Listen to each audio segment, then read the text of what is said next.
Hello दोस्तों, नमस्कार। मैं हूं आपका दोस्त सूरज वर्मा। स्वागत करता हूं आप सभी का अपने यूट्यूब चैनल पढ़ाई वाला पे।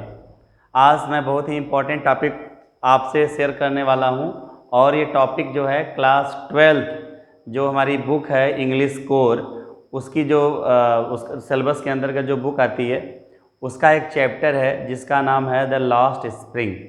आज मेरी आपकी बात लिटरेचर के इस चैप्टर से होगी जिसका नाम है लास्ट स्प्रिंग। लास्ट स्प्रिंग यहाँ पे मैंने लिखा हुआ है लास्ट स्प्रिंग, और इसको लिखा है एक राउरकेला की राइटर हैं जिनका नाम है अनीस जंग, जिनका जो है 1964 में जिनका जन्म हुआ था। बेसिकली हैदराबाद में उनकी पढ़ाई हुई और उस्मानिया यूनिवर्सिटी से इन्होंने अपनी पढ़ाई की और बाद में वो अब्रॉड चली गई अपने हायर एजुकेशन के लिए। और आज की जानी मानी राइटर हैं अनीस जंग, आज भी जिंदा हैं, हमारे बीच हैं, राउरकेला की रहने वाली हैं। और इन्होंने जो चैप्टर लिखा है उसका नाम है लास्ट स्प्रिंग। लास्ट टर्म यहाँ पे है एडजेक्टिव। लास्ट स्प्रिंग या उसका जो सब टाइटल है the story of stolen childhood. The story of stolen childhood यानी ऐसी कहानी उस बचपन की कहानी जो कहीं पे खो गया है। हम मानते हैं कि बचपन जो है हमारी ज़िंदगी का सबसे खूबसूरत पल होता है। न तो कोई हमें टेंशन होती है, न तो किसी प्रकार की समस्या होती है, न तो बहुत जिम्मेदारियां हमारे ऊपर होती हैं, और ना ही हम बहुत ज़्यादा उन जिम्मेदारियों के बारे में सोचते हैं। खेलना कूदना मौज मनाना एक केयर फ्री लाइफ होती है चाइल्डहुड। लेकिन ये जो स्टोरी है स्टोलन चाइल्डहुड मतलब ऐसा चाइल्डहुड जो खो गया है, जो चुरा लिया गया है। और एक टाइटल है लास्ट स्प्रिंग। स्प्रिंग मतलब जानते हैं, हिंदी में कहते हैं बसंत ऋतु। जब बसंत ऋतु आती है ना तो हमारे अच्छे अच्छे फूल खिलते हैं, अच्छी हवाएं चलती हैं, फिज़ाओं में महक सी होती है, बड़ा अच्छा लगता है स्प्रिंग सीजन में। लेकिन लास्ट स्प्रिंग मतलब खोया हुआ बसंत। तो स्प्रिंग जो है यहाँ पे वो आपके हैप्पीनेस का सिंबल है, आपकी खुशी का एक सिंबल है स्प्रिंग। और यहाँ पे जो कहानी है, दो ऐसे बच्चों की कहानी है जिसको राइटर ने पर्सनली जा कर के जिससे मिला है। और ये हकीकत की कहानी है, ऐसा नहीं है कि इस कहानी में कुछ झूठ है, ये हकीकत की कहानियाँ हैं, हकीकत में ऐसा हुआ है। और अनीस जंग ने खुद उस चीज़ों को जांचा परखा, उन बच्चों से मिली हैं और उनके बचपन की उन बातों को, उन समस्याओं को, जैसा कि मैंने बोला कि बचपन एक केयर फ्री होता है, टेंशन फ्री होता है। लेकिन क्या इंडिया में हर एक का बचपन केयर फ्री होता है? बच्चों, आप हैं, आप एक इंग्लिश मीडियम स्कूल में पढ़ रहे हैं, आपके पेरेंट्स आपको फीस दे रहे हैं, आप पढ़ाई कर रहे हैं। क्या दुनिया इंडिया में सब बच्चे ऐसे ही होंगे? नहीं, तमाम बच्चे ऐसे हैं जिनको खाने की व्यवस्था नहीं हो पाती है। An elementary school classroom in a slum by Stephen Spender करके एक पोएम है, मैं उसको पढ़ाऊँगा आपको। उसमें भी देखिए वही कंडीशन है, बच्चों को खाने का नहीं मिल रहा है, पढ़ने का नहीं मिल रहा है। मैंने अभी एक चैप्टर आपको वीडियो लेक्चर मैंने डाला हुआ है, आपने उसको देखा होगा, the last lesson. Last lesson में देखिए क्या कंडीशन थी उनकी। पढ़ाई सेकेंडरी ऑप्शन थी, प्राइमरी ऑब्जेक्टिव उनका रोटी कपड़ा और मकान था। तो इस कहानी के माध्यम से, इस हकीकत के माध्यम से अनीस जंग ने उस इंडिया का रियल फिगर हमारे आंखों के सामने उकेरा है। हालांकि ये आज से नियर अबाउट 20 साल 25 साल पहले की बात है जो राइटर ने लिखा है, लेकिन सीबीएसई ने उसको प्रेस्क्राइब किया है। उसके बारे में हम आपको बात करना चाह रहे हैं आज। आप तैयार हैं? आइए हमारे व्हाइट बोर्ड की ओर। यहाँ पे मैंने कुछ पॉइंट्स लिखे हैं, लेकिन मैं आपको समझाना चाहूँगा। यहाँ पे जो चैप्टर है उस चैप्टर को दो सब पार्ट में बांटा गया है। दो सब पार्ट मतलब एक पार्ट में एक हीरो है, दूसरे पार्ट में दूसरा हीरो है। अगर हम बात करें जो हमारा पहला पार्ट है, मैं इस साइड की बात करूं, इस साइड में जो हमारा पार्ट है उसका नाम है साहबे आलम, और इस साइड का जो हमारा हीरो है यानी उस स्टोरी में जो दूसरा सब पार्ट है उसका नाम है मुकेश। मुकेश जो है उत्तर प्रदेश के फिरोजाबाद का रहने वाला है, और ये जो आपका साहबे आलम है ये आपका दिल्ली के पास का रहने वाला है। तो मेरी कहानी शुरू होती है साहबे आलम से, ठीक है। अब मैं बात करता हूँ कहानी के बैकग्राउंड की, और शुरू करता हूँ मैं 1971 की वो दर्दनाक बातें, वो दर्दनाक हादसा। 1971 में हमारे इंडियन गवर्नमेंट के द्वारा क्या होता है बच्चों, कि जो पूर्वी पाकिस्तान था और उसमें हमारी इंडियन आर्मी जाती है और पूर्वी पाकिस्तान को पाकिस्तान से अलग कर दिया जाता है, बंटवारा हो जाता है पाकिस्तान का, और पूर्वी पाकिस्तान पाकिस्तान से अलग देश बन जाता है और उसका नाम होता है बांग्लादेश। ये बात है 1971 की।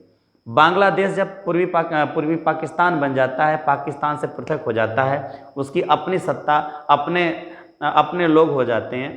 पर इस लड़ाई में तमाम ऐसी फैमिलीज़ होती हैं जिनको बांग्लादेश में सरवाइव कर पाना बहुत ही मुश्किल होता है।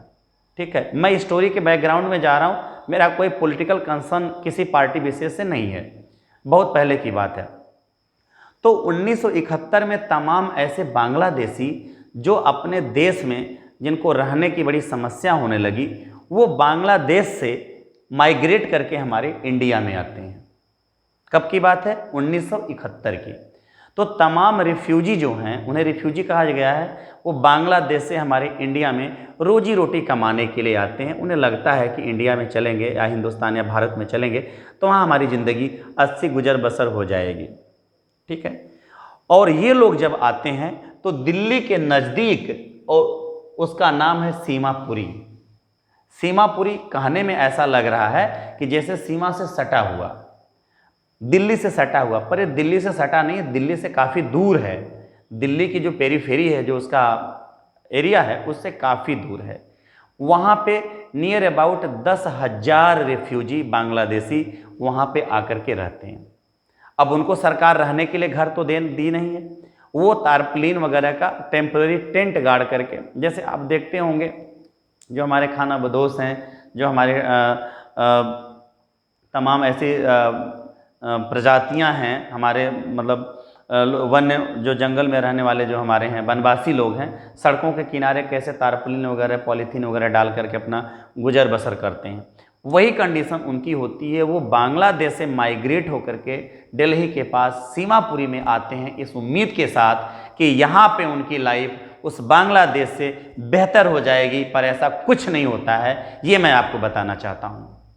वो जो तमाम रिफ्यूजीज़ हैं उनके पास रोटी, कपड़ा और मकान, ये उनकी नीड है, या ये नहीं हर इंसान की नीड है, पर ये फुलफिल नहीं होती। उनके बच्चे सवेरे उठते हैं तो स्कूल नहीं जाते, उनके बच्चे सवेरे उठते हैं तो अपने पीठ पे एक बोरा रखते हैं और जगह जगह गलियों में इधर उधर जा कर के वो कबाड़ा बीनते हैं। कभी उसमें सिक्का मिल जाता है, कभी कुछ पैसा मिल जाता है, कुछ उसमें से मेटल्स मिल जाते हैं, उनको मार्केट में बेच करके पैसा अर्न करते हैं और उससे अपना गुजर बसर करते हैं। यहाँ तक आपको कहानी समझ में आ रही है? ये कहानी का बैकग्राउंड है। और उन्हीं 10,000 रिफ्यूजियों में से एक है और उसका नाम है बच्चों साहबे आलम। क्या नाम है? साहबे आलम। साहबे आलम का मतलब पता है आपको? सीबीएसई क्वेश्चन पूछती है। साहबे आलम का मतलब होता है, आलम मतलब होता है ब्रह्मांड, साहब का मतलब मालिक, पूरे दुनिया का मालिक। हेलो, आप समझिए स्टोरी को, पूरे दुनिया का मालिक साहबे आलम, समझ रहे हैं ना? नाम उसका है साहबे आलम। माँ बाप ने क्या सोच करके नाम रखा होगा? पूरी दुनिया का मालिक होने नाम वाला वो आदमी, क्या वो खुद का मालिक है? सवाल ये उठता है। साहबे आलम एक टीनेजर है, 13 to 19 एज का लड़का है वो, और उन्हीं रिफ्यूजियों में से एक है। और क्या है बेचारा? वो एक रैग पिकर है। He is a rag picker. Rag picker क्या करता है वो?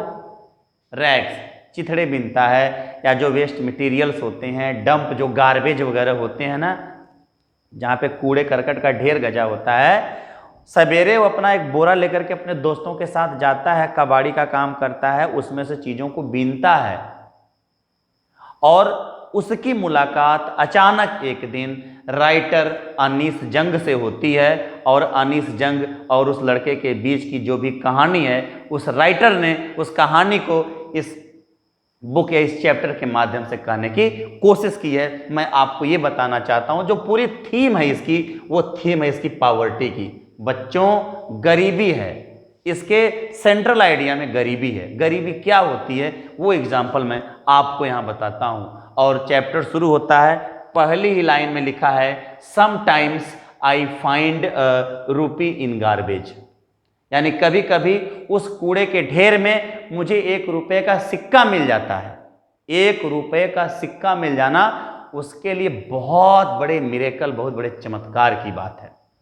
सोचिए, आज हमारे आपके जो बच्चे हैं, आप लोग हैं, आज 10 रुपये, 15 रुपये, 20 रुपये उनका जो है पॉकेट मनी होता है पर डे का, और उस व्यक्ति के, उस बच्चे के लिए 1 रुपये का सिक्का अगर उस गार्बेज से निकल जाता है तो कहता है कि मेरे लिए बहुत बड़े मिरेकल, बहुत बड़े चमत्कार की बात है। अनीस जंग से जब उस लड़के की मुलाकात होती है, अनीस जंग पूछती हैं कि आपका क्या नाम है, वो बोलता है मेरा नाम, बहुत प्राउडली बोलता है कि मेरा नाम साहब आलम है। साहब आलम की कहानी शुरू होती है। राइटर उससे बात करते हुए जब आगे बढ़ती है तो पूछता है कि तुमको अपने देश के बारे में कुछ याद है? तो कहता है कि मुझे अपने देश के बारे में बहुत ज़्यादा तो याद नहीं है, हाँ मुझे थोड़ा सा याद है। मेरे देश में कल कल करके नदी बहती थी, हमारे हरे भरे खेत थे, पर मेरी माँ ऐसा बताती है कि लोग आए, आर्मीज़ ने आए, हमारे खेतों को रौंद डाला, हम लोगों को बहुत परेशान किया, और वो हरे भरे हरा भरा हमारा देश, वो कल कर बहती हुई नदी, उसका क्या मतलब है जब हम अपने उस वतन में सुकून में ना हो, अपने उस वतन में हम सिक्योर ना हो, कंफर्टेबल ना हो, जिसके चलते मेरे माँ बाप वहाँ से बांग्लादेश से माइग्रेट करके इंडिया में आ गए। रास्ते में जहाँ पे रुकते गए वहाँ पे उन्होंने अपना घर बनाया, पिच द टेंट, उन्होंने टेंट गाड़े, रहना शुरू किया, और आखिर में हम आ गए दिल्ली के पास इस सीमापुरी में, और हम इस सीमापुरी में रह रहे हैं। अनीस जंग से जब उसकी बात होती है तो उसके आगे का वो राइटर उससे क्या पूछती है, कहती है कि तुम स्कूल नहीं जाना चाहते हो? भाई बच्चा था वो, लड़का था, उसे पूछती है कि क्या तुम स्कूल नहीं जाना चाहते? दुनिया में ऐसा कौन होगा चाइल्डहुड में जिसका स्कूल जाने का मन नहीं होगा? आपने कभी कभी फोटो देखा होगा कि एक बच्चा कबाड़ी है, जो जंक डीलर है, बोरा लिखा हुआ है, उसके सामने कुछ बच्चे स्कूल यूनिफॉर्म में पैदल बात करते हुए, कुछ खाते हुए जा रहे हैं, और ये बच्चा उनको देख रहा होता है। महसूस किया है कभी? सोचा है कभी आपने? वो बच्चे जो जा रहे हैं, उस बच्चे में इस बच्चे में कुछ अंतर नहीं है, ऊपर वाले ने सबको बराबर बनाया है, पर ये गरीबी इस कदर इसके है कि उसको रोजी रोटी कमाने के लिए निकलना पड़ा है, और वो बच्चे अपने आंखों में सपना सजा करके स्कूल जा रहे हैं। कुछ इसके भी सपने हैं, पर इसके सपने टूट चुके हैं, और ऐसा ही कुछ सपना इस साहब आलम के अंदर भी है, जो सीमापुरी का रहने वाला है। राइटर पूछती है कि तुम स्कूल नहीं जाना चाहते? वो बोलता है कि नहीं, मैं बिल्कुल स्कूल जाना चाहता हूँ। बात ख़त्म होती है। कुछ दिन के बाद जब अचानक अनीस जंग की मुलाकात होती है लड़के से, तपाक से वो लड़का पूछता है, हेलो, मैं स्कूल में जाना चाहता हूँ, क्या आपका स्कूल तैयार हो चुका है? कितनी बड़ी बात कही। एक लाइन तो लिख दिया राइटर ने, पर उसको महसूस करिए बच्चों। ये वही व्यक्ति महसूस कर सकता है जो उस स्थिति से गुजरा हो। उसे ये नहीं पता कि स्कूल बनने में काफ़ी वक्त लगता है। वो कहता है अगर आपका स्कूल तैयार हो तो मैं स्कूल जाने के लिए तैयार हूँ। अनीस जंग के पास कोई जवाब नहीं रहता। अनीस जंग वहाँ पे वर्ड यूज करती हैं, होलो एडवाइस। होलो एडवाइस, होलो मतलब होता है निरर्थक, यूजलेस। मैंने एक ऐसी एडवाइस उस बच्चे को दी जिसका कोई मतलब ही नहीं था, क्योंकि आज बच्चा तपाक से मुझको बोलता है कि क्या आपका स्कूल तैयार है, मैं आपके स्कूल में पढ़ना चाहता हूँ। फिर राइटर लिखती है, ब्लीक एक टर्म यूज करती है, ब्लीक मतलब ब्लैक से होता है, कि ऐसे तमाम वादे करके लोग उस साहब आलम की लाइफ में चले गए, कोई उसका कुछ काम नहीं कर पाया। एक मेरी भी प्रॉमिस थी, मैं पूरा नहीं कर पाई तो क्या हुआ, उसको तो आदत हो गई होगी, लोग वादे करके तोड़ देते होंगे। फिर एक दिन मुलाकात होती है अनीस जंग की, जो है साहब आलम के कुछ दोस्त वगैरह होते हैं, उनके साथ घेर लेते हैं लोग। तो देखती है कि उसके पैर में चप्पल नहीं है, तो वो बोलती है कि तुम्हारे पैर में चप्पल नहीं है, तुम चप्पल नहीं पहनते हो? तो उसका एक दोस्त बोलता है, चप्पल ये नहीं पहनता है, इसके पास चप्पल है, इसकी माँ चप्पल को रखी हुई है अलमारी में। चप्पल को कहाँ रखी है? अलमारी में रखी है। चप्पल अलमारी में रखने की, मैं चप्पल वर्ड इसलिए यूज कर रहा हूँ कि राइटर ने डायरेक्ट वर्ड यूज किया चप्पल। चप्पल अलमारी के रखने वाली चीज़ है बच्चों। चप्पल तो पैरों की चीज़ है, उसमें पैरों में होना चाहिए। वो बच्चा नंगे पाँव घूम रहा है क्योंकि उसके पास चप्पल नहीं है। बगल में एक लड़का है, वो लड़का जो है देख रहा है कि उसने एक जोड़ी जूते पहने हुए हैं, तो जो जूते हैं एक पता चला कि 4 नंबर का है, एक जूता 6 नंबर का है। किसी और उसमें जो अंगूठा जो है आगे फटा हुआ है, किसी साहबजादे ने उसको फेंक दिया था, उसने बेचारे ने पहन लिया। माफ़ कीजिएगा, एक दूसरा कहीं से जूते का एक मिल गया, उसने पहन लिया। किसी फेंकी हुई चीज़ को कहता है कि हमको किसी ने गिफ्ट दिया है। कितनी प्राउड की चीज़ वो महसूस करता है। हम किसी की फेंकी हुई चीज़ को बड़े प्राउड के साथ एक्सेप्ट कर सकते हैं। ये होती है गरीबी, ये है ग्राइंडिंग पॉवर्टी बच्चों, कि एक का फेंका हुआ चीज़ दूसरे के लिए गिफ्ट का काम कर रहा है। माफ़ कीजिएगा, आगे आते हैं हम स्टोरी में। आगे क्या है, आगे उन लोगों की बात जब बढ़ती चली जाती है, उसके बाद वो बोलता है कि जो हमारी सीमापुरी है, सीमापुरी में 10,000 से ज़्यादा लोग यहाँ पे रह रहे हैं। हमको क्या है, हमारी अपनी कोई आइडेंटिटी नहीं है, हमारे पास कोई पहचान नहीं है। हमको राशन कार्ड मिल गया है। राशन कार्ड से क्या होता है कि हमको कुछ अनाज मिल जाता है गल्ले की दुकान से, हम वहाँ से लेकर के आते हैं और खा लेते हैं। हमारे लिए पहचान उतना ज़रूरी नहीं है जितना कि हमारे लिए अन्न जरूरी है। यानी सर्वाइवल के लिए फूड इम्पॉर्टेंट है, न कि आइडेंटिटी, कि हमारी पहचान हो पर खाने के लिए कुछ न हो। अच्छा है कि हमारी कोई पहचान न हो पर हमको पेट भर अन्न मिल सके। बुक की लाइन है, कोट कीजिएगा, food is more important for survival than identity. Identity से ज़्यादा भोजन जरूरी है किसी व्यक्ति की पहचान के लिए। वो लोग रह रहे हैं वहाँ पे तारप्लिन के छत डाल करके, टेम्परेरी घर बना करके रह रहे हैं वो लोग।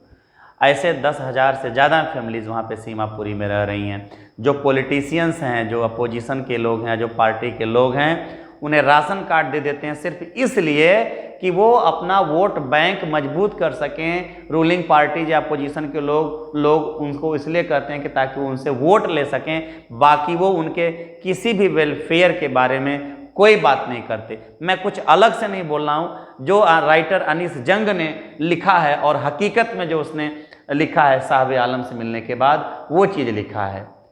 कुछ दिन और जब बीतता है, साहब आलम की मुलाकात जब फिर एक बार अनीस जंग से होती है, अब थोड़ी सी स्टोरी में ट्विस्ट आ चुका होता है बच्चों। नाम था साहब आलम, पूरी दुनिया का मालिक, पर आज साहब आलम खुद का मालिक नहीं रहा। सवाल उठता है कैसे? पूछिए, आप पूछिए कि क्यों नहीं मालिक रहा। जानते हैं क्यों? क्योंकि साहब आलम जो रोज रैग पिकिंग का काम करता था, जो कुछ उसमें से कमाता था, उससे उसके परिवार का रोजी रोटी नहीं चल पाता था। क्या करता था वो? साहब आलम को एक टी स्टॉल पर, एक चाय की दुकान पर 800 रुपये पर मंथ और फुल डे मील पर उसे नौकरी करनी पड़ी। हेलो, ऐसे तमाम साहब आलम हमारी इस इंडिया में, आज मैं बात कर रहा हूँ 21st सेंचुरी में जी रहे हैं। एक रियल इंडिया को अगर देखेंगे तो एक अलग है। इनक्रेडिबल इंडिया की बात करते हैं तो एक अलग है। इनक्रेडिबल इंडिया में तो हम आप हैं, स्कूल्स हैं, प्रोफेसर्स हैं, टीचर्स हैं, चमचमाती हुई गाड़ियां हैं, साजो सामान हैं, लग्जरीज हैं, पर वो लोग हैं उनके लिए अन्न तक नसीब नहीं होता। उनके लिए पढ़ाई उतना इम्पोर्टेंट नहीं है जितना इम्पोर्टेंट रोजी रोटी कमाना है बच्चों। ये है स्टोलन चाइल्डहुड। जिस उम्र में, जिस बचपन में, जो बचपन केयर फ्री होना चाहिए, क्या आप ईमानदारी से दिल पे हाथ रख के बोलिए कि क्या साहब आलम की लाइफ केयर फ्री लाइफ है? क्या साहब आलम को पढ़ने का हक नहीं है जैसे बाकी लोग पढ़ते हैं? पर साहब आलम उस ग्राइंडिंग पॉवर्टी का इतना बड़ा शिकार हो चुका है कि आज उसने खुद की फ्रीडम को 800 रुपये पर मंथ पे एक चाय की दुकान पर बेच डाला। साहब आलम ने अपनी फ्रीडम को बेचा है 800 रुपये पर मंथ और 2 टाइम का, 3 टाइम का भोजन पे वहाँ पे नौकरी करना शुरू कर दिया। बहुत पहले की बात है, तब 800 रुपये बहुत बड़ी चीज़ होते रहे होंगे।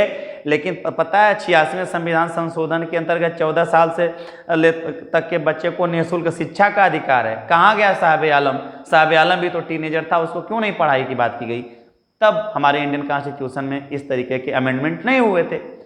ये बात नहीं है, बात यह है कि हम या हमारी गवर्नमेंट या हम लोग कितना डिटरमाइंड है उस चीज़ों के लिए। और ऐसा नहीं है कि सरकार ही सब कुछ करे। साहब आलम की भी अपनी कुछ जिम्मेदारियां बनती थी, उनके पेरेंट्स की भी जिम्मेदारियां बनती थी। मैं एक बात कहना चाहता हूँ, अभी मैं मुकेश के माध्यम से बात कहूँगा। बच्चों, कुछ दिन बाद जब उसकी मुलाकात हुई तो 800 रुपये पर मंथ पर टी स्टॉल पे उसने काम करना शुरू कर दिया और वो कनस्तर लेकर, जो कनस्तर जो दूध या पानी लेते हैं उसको लेकर के वो कुछ दूर जा रहा होता है ढलान पे पानी लेने के लिए, दूध लेने के लिए। राइटर की मुलाकात होती है तो सिर झुका लेता है और राइटर वहाँ पे कहती है, और सीबीएसई का क्वेश्चन आता है बोर्ड में कि the canister is more heavy, is heavier than than the garbage.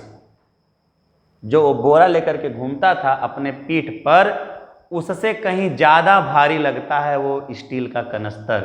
Steel का कनस्तर क्यों भारी लगता है? अरे भाई, भारी का मतलब नहीं है कि इसमें 50 लीटर पानी लेकर के आ रहा होगा और जब वो काम करता था साहब आलम तो जो है 5 या 10 किलो अपने पीठ पे रखता था। नहीं, आपको पता है एक टर्म है, वो टर्म है फ्रीडम। जब आप फ्री हो ना, 50 किलो भी कोई वजन लेकर के जाएंगे, अपने मन के मालिक होंगे, उस वजन का बहुत ज़्यादा भार आपके शरीर पे नहीं महसूस होगा क्योंकि आप अपने मन के मालिक हैं। पर जिस दिन आप किसी के अंडर में काम करेंगे ना और आपका काम करने का मन नहीं करेगा तो 1 किलो वजन भी आपको 50 किलो के बराबर लगेगा। वो होती है फ्रीडम, और यहीं से सीबीएसई का क्वेश्चन उठता है। और इस तरीके से साहब आलम उस गरीबी का शिकार होकर 800 रुपये पर मंथ पे अपनी फ्रीडम को उस चाय की दुकान पर बेच देता है और ये पार्ट खत्म हो जाता है। इसका स्क्रीनशॉट ले लीजिए। फिर मैं आगे आता हूं। हो गया, मिटा दूं। अब दूसरा जो हमारा पार्ट है वो पार्ट है हमारा फिरोजाबाद का। फिरोजाबाद के बारे में आप जानते हैं कि नहीं? फिरोजाबाद अगर नहीं जानते हैं तो मैं आपको बता दूं। फिरोजाबाद जो है ना बच्चों, वो बैंगल इंडस्ट्री के लिए पूरे दुनिया में फेमस है। हेलो, बैंगल इंडस्ट्री के लिए इंडिया में सबसे ज़्यादा चूड़ी बनाने का जो बिजनेस है वो फिरोजाबाद में होता है। फिरोजाबाद। और ये कहानी शुरू होती है फिरोजाबाद के उस कैरेक्टर से जिसका नाम है मुकेश। अभी तो इसके साथ पॉवर्टी का शिकार था ये, लेकिन मुकेश के साथ जो है, जो सबसे बड़ा स्टिग्मा है, जो सबसे बड़ा कलंक है, वो है उसका ट्रेडिशन। ट्रेडिशन मतलब वो ऐसी कास्ट में पैदा हुआ है, ऐसी जात में पैदा हुआ है कि उसको चूड़ियां बनानी है। उसके फैमिली को, उसका पुश्तैनी धंधा है चूड़ियां बनाना। ठीक है, लेकिन ध्यान दीजिए, चूड़ियां बनाने का बिजनेस है उसका, पर साहब आलम के तरीके से मुकेश की फीलिंग्स नहीं है। अरे उस साहब आलम ने तो परिस्थितियों के सामने घुटने टेक दिए और 800 रुपये पर मंथ पे अपनी आज़ादी को बेच दिया, मजबूर था। पर साहब आलम ऐसा कुछ नहीं है। उस चूड़ी बनाने वाली फैमिली से होने के बावजूद भी साहब आलम के अंदर बहुत बड़ा गट्स है। कहता है I want to drive a car, I want to be a mechanic. मैं मोटर मैकेनिक बनना चाहता हूँ, मैं कार चलाना चाहता हूँ। साहब आलम की तरह चाहता तो मुकेश ये भी कह सकता था, हेलो मेरी फैमिली चूड़ियाँ बनाती है, मैं भी चूड़ी बनाऊंगा। लेकिन इसने अपनी आइडेंटिटी खो दी। उस 800 रुपये पर मंथ पे खुद की आइडेंटिटी को बेच दिया। पर मुकेश कहता नहीं, मेरी आइडेंटिटी है चूड़ी बनाने की, मेरी पहचान है, वो काम मैं नहीं करूंगा। I want to do something different apart from my profession. जो इनहेरिटेड है मैं वो नहीं करूंगा, मैं मैकेनिक बनूंगा। I want to drive a car, मैं कार चलाना चाहता हूं। और ये बात है फिरोजाबाद की। अब मैं फिरोजाबाद के उस बैकग्राउंड को बताऊं कि फिरोजाबाद में जहां पे चूड़ियां बन रही हैं ना, उसकी बात बताऊं। छोटी छोटी संकरी संकरी गलियां हैं, बदबू आ रही हैं नालियों से।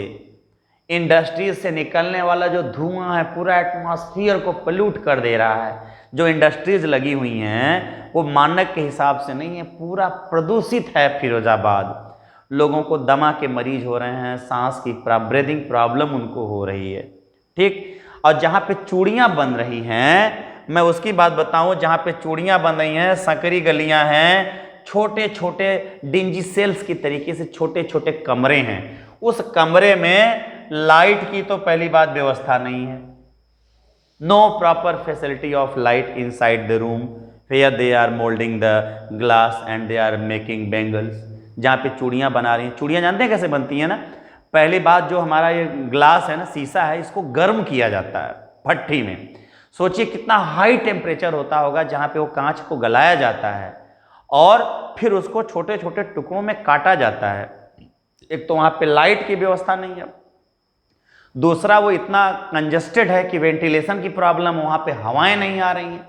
सोचिए कितना स्मोकी एटमॉस्फेयर, कितना फॉगी एटमॉस्फेयर होगा, सफोकेटिव एटमॉस्फेयर होगा और उतना हाई टेम्परेचर। मेरी बात समझ रहे हैं? प्रॉब्लम क्या है कि भाई एक तो उनके पास लाइट की प्रॉब्लम है, दूसरा टेम्परेचर, टेम्परेचर क्या है, टेम्परेचर बहुत हाई है, तीसरा क्या है, डिंजी सेल्स, छोटे छोटे गलियां, छोटी छोटी सकरी सकरी घर है, चौथी सबसे इंपॉर्टेंट चीज क्या है बच्चों, माइनर्स।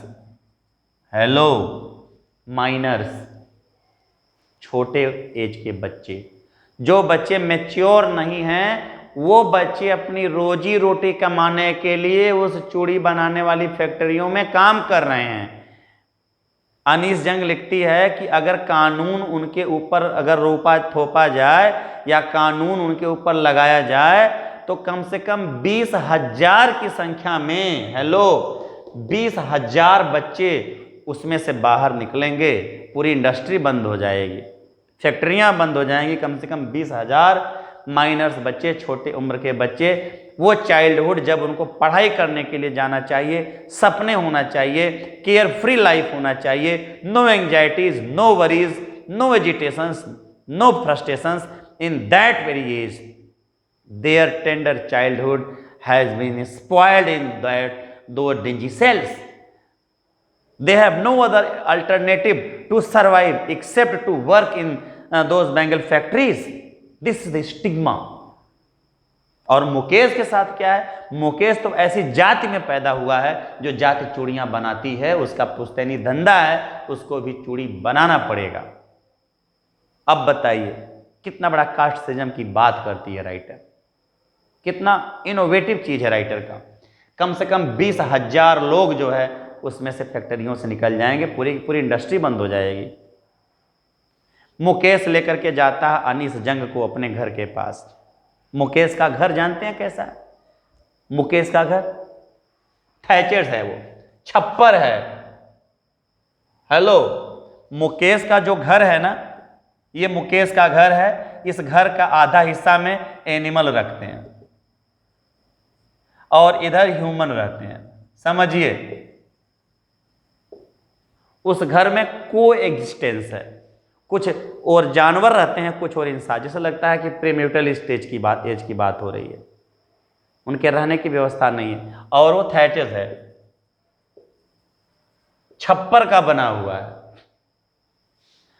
ले जाता है मुकेश अपने घर में, उसकी दादी हैं, उसके दादा हैं, समझ रहे हैं ना। उसके दादाजी हैं, पता है क्या है, उसके दादाजी अंधे हो चुके हैं। क्यों भाई? क्योंकि उस बैंगल फैक्ट्री में काम करते करते उस जो ग्लास है ना, कांच है ना, उसकी पॉलिश करते करते उनके आंखों की रोशनी चली गई, अंधे हो गए। और उस दादी माँ ने अपनी आंख के सामने अपने हस्बैंड को अंधे होते हुए देखा है। This is the stigma, this is the poverty. ये है उसके साथ, अपने हस्बैंड को अपनी आंखों के सामने उसने अंधे होते हुए देखा है, क्योंकि चूड़ियों पे पॉलिश करते करते उनका पुश्तैनी धंधा है। क्या बोलते हैं वो बोलते हैं कि बेटा ऐसा है कि पूरे दिन काम करने के बाद अगर रात में हमारा पेट दर्द न करे, हमारा पेट भर जाए, तो जाने कि हम बहुत बढ़िया काम किए। दूसरी बड़ी बात, मैं बहुत कि हम अपनी ज़िंदगी में कुछ नहीं कर पाए, कुछ नया नहीं किए। हाँ, इस बात का बहुत प्राउड है कि हमने अपने इस घर को रिनोवेट करवा दिया। रिनोवेट मतलब क्या होता है भाई? मरम्मत करवा दी, न कि नया बना दिया। उसके दादाजी बैंगल मेकिंग का काम करते थे, उसके दादाजी के लड़के भी थे, वो भी चूड़ियाँ बनाने का काम करने लगे। वो बोलती हैं कि वो बोलता मुकेश कि मेरे दादाजी कुछ तो नहीं सिखा पाए, पर अपने बेटों को एक कला जरूर सिखा दिए कि चूड़ियाँ कैसे बनाई जाती हैं। पर मैं चूड़ियाँ नहीं बनाऊंगा, I want to drive a car, मैं कार चलाना चाहता हूँ। ये गट्स है मुकेश का। Mukesh is not as the Sahib Alam who is the victim of circumstances. Mukesh उन परिस्थितियों का शिकार नहीं होना चाहता, कहता मैं उस पुश्तैनी धंधे से हट करके मैं कार चलाना चाहता हूं। उसने अपने हस्बैंड को आंख के सामने अंधे होते हुए देखा है, दादी माँ ने, कहते हैं कि इट इज हिज कर्मा, ये उसका कर्म है, उसकी डेस्टिनी है, उसका भाग्य है कि चूड़ियों पे पॉलिश करते करते उसकी आंखों की रोशनी तो जानी ही थी साहब, रोशनी चली गई। अंदर क्या है, अंदर जाकर के देखता है तो एक दुल्हन है जो अपने को छिपा लेती है उसके दरवाजे के किनारे, दरवाजे की ओट में आके छिप जाती है। भाई पर्दा सिस्टम था उनका, घूंघट वाला सिस्टम था, वो बड़ा सा घूंघट लगा लेती है कि अपने से बड़ों के सामने कभी भी उसका चेहरा कोई नहीं देखेगा। वो पर्दा सिस्टम के थ्रू अपना चेहरा को ढकी हुई है। वो कौन है? वो उस घर की बहू है और जिसका काम क्या है, चूल्हे में खाना बनाती है, फूंकती है तो उसकी आंख में धुआं लगता है। समझ रहे हैं कि नहीं आप मेरी बात को? और वो एक बड़े से पतीले पे बड़ा बड़ा पालक का टुकड़ा काट के रख करके कुछ पका रही है, वो उस घर की बहू है। ठीक। और दूसरा कैरेक्टर है सविता, ये मोस्ट इंपॉर्टेंट कैरेक्टर है। एक लड़की है जिसका नाम है सविता। सविता क्या है? वो चूड़ियों को टांकने का काम करती है, चूड़ियों पे टांका लगाती है, चूड़ियों पे टांका लगाती है। और वहां पे राइटर ने वर्ड यूज किया है सैंक्टिटी, SANCTITY, सैंक्टिटी। सैंक्टिटी मतलब होता है पवित्रता। सोचिए कि उसके हाथ की टांकी हुई चूड़ियां पूरे इंडिया की जो सौभाग्यशाली माताएं बहनें पहनती हैं, बहू बेटियां पहनती हैं, उस सविता के हाथ की बनी हुई चूड़ियां कहाँ कहाँ बिकती होंगी। पर सविता उस चूड़ियों की पवित्रता का मतलब नहीं जानती, क्योंकि सविता के लिए चूड़ियां बनाना उसका एक पुश्तैनी धंधा है जिसको वो मजबूरी में कर रही है। और कहती है कि एक दिन ऐसा आएगा जब सविता के हाथ पर हीना, उसने वर्ड यूज किया हेना, HENNA, हेना माने जान रहे हैं ना, मेहंदी। जब हमारे भारतीय रस्म रिवाज में जब बहनों की शादियां होती हैं, बेटियों की शादियां होती हैं, तो उनके हाथ पे मेहंदी रचाई जाती है कि एक दिन ऐसा आएगा जब सविता के हाथ पे भी मेहंदी रचाई जाएगी, सविता भी चूड़ी पहनेगी और फिर वो भी किसी की दुल्हन बन करके चली जाएगी। पर सविता उन चूड़ियों के सैंक्टिटी की पवित्रता की बात नहीं जानती। क्या निष्कर्ष निकलेगा? किसी की दुल्हन बन के जाएगी, फिर उसकी कंडीशन उसी बहू के तरीके से हो जाएगी जो पर्दा लगा करके दहलीज के पीछे जा करके छिपी रहती है, अपने बड़ों से हमेशा पर्दा करती है, पूरे घर का खाना बनाती है और हमेशा पर्दे में रहती है, दरवाजे के ओट में हमेशा अपनी जिंदगी को गुमनाम जिंदगी जी लेती है। ये है सविता की कहानी। दूसरा आगे बोलता है कि साहब हमारे यहाँ क्या है कि हम लोग क्या करते हैं जब खाने को नहीं होता माफ़ कीजिएगा, तो हम लोग लैंडलॉर्ड के यहाँ जाते हैं या जो सूद पे पैसे बांटते हैं हम उनके यहाँ जाते हैं, उनसे हम कुछ पैसे ब्याज पे लेकर के आते हैं। जो ब्याजखोर लोग हैं, मुनीब लोग हैं, उनसे हम ब्याज पे पैसे लेकर के आते हैं। पर साहब उस ब्याज के पैसे चुकाने के हमारे पास उतने पैसे नहीं होते, वो ब्याज पे ब्याज लगाता चला जाता है, कंपाउंड इंटरेस्ट लेता है साहब, और हम उसको दे नहीं पाते। फिर हम परेशान होते हैं। हम अगर वो हमको परेशान करता है, बार बार हमको फिजिकली मेंटली टार्चर करता है, हम कुछ नहीं कर पाते। फिर वो पुलिस के पास जाता है, पुलिस भी हम लोगों को ले जाती है, ओवरहॉल्ड करती है, हम लोगों को टार्चर करती है, हम लोगों को परेशान करती है। ये है मुकेश की वो कहानी। पर इन सब परिस्थितियों के होते हुए भी वो लिखता है, राइटर कहती है, एक वक्त शेर भर खाना भी नहीं खाया। शेर भर, शेर मतलब 1 किलो से ज़्यादा होता है। यहाँ पे कहने का मतलब कि एक वक्त भी हमको भर पेट खाना नहीं मिलता। यार इससे बड़ी बात क्या हो सकती है उस हमारे देश में, उस सोने की चिड़िया कहे जाने वाले देश में, इससे बड़े स्टिग्मा की बात क्या हो सकती है कि ऐसे लोग हैं। हम एक बहुत बड़ा लेसन लेना चाहिए कि हम आप पार्टी में जाते हैं, अपने घरों में खाना खाते हैं और कितना खाना हम फेंक देते हैं, हम उस खाने की कदर नहीं करते। पर वही है, कुछ लोग ऐसे हैं जिनको भर पेट खाना नसीब नहीं होता। पर दोस्तों जुनून है। Where there is a will there is a way, जहाँ चाह है वहाँ राह है। जहाँ उसके फैमिली को भरपेट खाना नसीब नहीं होता, जहाँ उसके फैमिली में एनिमल और ह्यूमन बीइंग दोनों लोग मिल करके रहते हैं, जहाँ उसका घर छप्पर का है, जहाँ उसके दादाजी आँख की रोशनी चली गई है, उसके फैमिली की माली कंडीशन, इकोनॉमिकल कंडीशन बहुत ही पुअर है। पर मुकेश के पास गट्स है। मुकेश कहता है कि मैं इस पुश्तैनी धंधे को नहीं करूँगा, I want to drive a car, मैं कार चलाना चाहता हूँ, मैं मैकेनिक बनना चाहता हूँ। यहाँ पे अगर दोनों कहानियों के हीरोज का जो कंपैरेटिव स्टडी कर दिया जाए, तो जहाँ पे एक और अनीस जंग ने जो दिखाया है साहब आलम को, जिसका मतलब लॉर्ड ऑफ द यूनिवर्स होता है, दुनिया का मालिक होने के बावजूद भी साहब आलम खुद का मालिक नहीं है, और आखिर में अपने परिवार की रोजी रोटी कमाने के लिए 800 रुपये पर मंथ पर उसने अपनी आज़ादी को एक चाय की दुकान पे बेच दिया। परिस्थितियों के सामने झुक जाता है साहब आलम, जो 1971 से में बांग्लादेश से इंडिया में आए थे सोच करके कि हम अच्छे तरीके से जी पाएंगे, और कहता है राइटर की food is more important for survival than identity. और दूसरी ओर ये मुकेश है फिरोजाबाद का, जहाँ पे पूरे दुनिया में फेमस है चूड़ियों के लिए।